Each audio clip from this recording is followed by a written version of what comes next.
Hello everyone and welcome back. I found I found a bit of a surprise when the second garden was being cleaned up.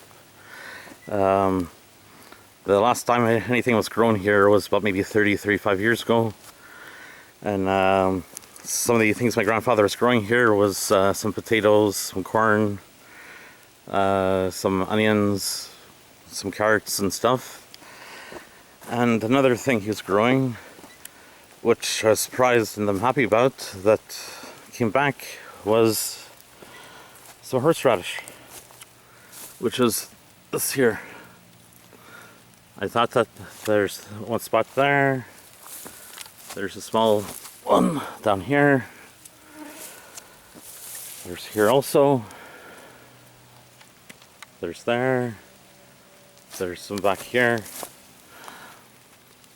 So, and there's some basically on the back. So, after about 35 years of grass and weeds growing in here, I was thinking that maybe the horseradish might have been choked away or killed off because of all the other grass and weeds. But it was a good surprise. So, thanks for watching. Bye.